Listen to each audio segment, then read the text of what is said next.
Party Congress government పనితీరు పని ఎక్కడ జరుగుతుంది అంటే కాంగ్రెస్ పార్టీ గవర్నమెంట్ లో జరుగుతుంది. సమస్యలు వస్తే చెప్తే వినటంలో ఎవరయ్యా అంటే కాంగ్రెస్ పార్టీ కాంగ్రెస్ గవర్నమెంట్ లో జరుగుతుంది. ఇది ఈ రకంగా పరిపాలన జరుగుతుంటే మహానుభావులు బీజేపీ నాయకులు బీఆర్ఎస్ నాయకులు రాళ్లతో కొడుతున్నారు. బురద జల్లే కార్యక్రమం పెట్టుకున్నారు కాంగ్రెస్ గవర్నమెంట్ మీద. ఇప్పుడు మనం చూడండి, స్కిల్ డెవలప్మెంట్ కు సంబంధించి ముఖ్యమంత్రి గారు అమెరికాకు పోకంటే ముందే ఇండస్ట్రియల్ మినిస్టర్ శ్రీధర్ బాబు గారు అండ్ ముఖ్యమంత్రి గారు ఎక్కడది శంషాబాద్ దగ్గర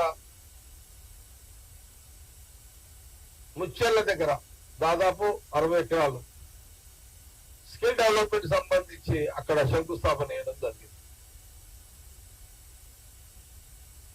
ఎంతో మందికి అది జీవనోపాధి, ఎంతో మందికి అది జీవనోపాధి, ఎంతో పార్ట్ ఆఫ్ గవర్నమెంట్ డెవలప్మెంట్ అది ఒక పార్ట్. అది మరి దాని గురించి మాట్లాడరే. టైం వేస్ట్ చేస్తలేరు మా మంత్రులు, మా సీఎం గారు, డిప్యూటీ సీఎం గారు, మినిస్టర్స్ టైం వేస్ట్ చేస్తలేరు. ప్రతి సమయాన్ని ప్రజల కోసం ఉపయోగిస్తున్నారు. అటు హామీలను నెరవేరుస్తూ ఇటు ప్రజా సమస్యలు తెలుసుకుంటూ ఎప్పటికప్పుడు సమస్యల మీద వాళ్ళు ఫాలోఅప్ చేస్తున్నారు పరిష్కరించడానికి. మంత్రులు, ఎమ్మెల్యేలు, ఎమ్మెల్సీలు, ప్రజాప్రతినిధులు నిరంతరం ప్రజల అందుబాటులోనే ఉంటారు. కాంగ్రెస్ పార్టీకి సంబంధించిన వాళ్ళందరూ కూడా గతంలో ఎన్నడూ లేని విధంగా అసెంబ్లీ సమావేశం అత్యంత ప్రజాస్వామ్య పద్ధతిలో జరిగినాయి. కలెక్టర్లు, ఎస్పీలు, ముఖ్యమంత్రి సమావేశాలు నిర్వహించే క్షేత్ర సమస్యలు తెలుసుకొని ఎప్పటికప్పుడు పరిష్కరిస్తున్నారు వాళ్ళందరూ కూడా.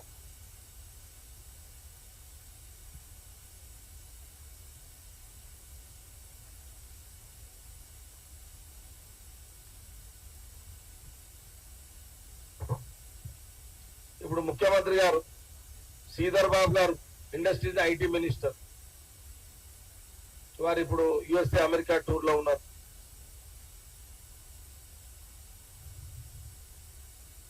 ఇప్పుడు మనం రోజు ఛానల్స్ లో పేపర్లో చూస్తున్నాం, ఏ రోజుకి ఆ రోజు ముఖ్యమంత్రి రేవంత్ రెడ్డి గారు, అట్లాగే శ్రీధర్ బాబు గారు industry IT minister Sridhar Babu గారు అనేక కంపెనీలతోటి వారు సంప్రదింపులు చేసి తెలంగాణ ప్రాంతానికి పెట్టుబడులు రావాలి, మీరు రావాలి, ప్రభుత్వ కాంగ్రెస్ గవర్నమెంట్ పరంగా మీకు అన్ని ఫెసిలిటీస్ ఇస్తాము, మీరు మా తెలంగాణ హైదరాబాద్ కు రావాలి అని వారు అనేక కంపెనీలతో వారు మాట్లాడడం, ఇండస్ట్రీతో మాట్లాడడం, ఐటీ సెక్టర్ తో మాట్లాడడం,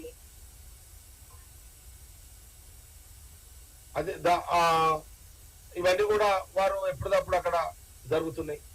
ఆ డెవలప్మెంట్ జరుగుతున్నాయి. ఆ డెవలప్మెంట్ ఎప్పుడప్పుడు మనకు మీడియా ద్వారా మనం అందరం కూడా మనం చూస్తూనే ఉన్నాం.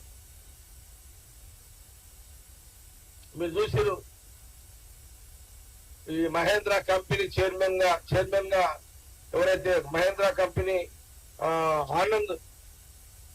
ఆనంద్ మహేంద్ర, మరి వారిని స్కిల్ యూనివర్సిటీకి చైర్మన్ గా వారు చేసారు. ఎందుకు చేసారు?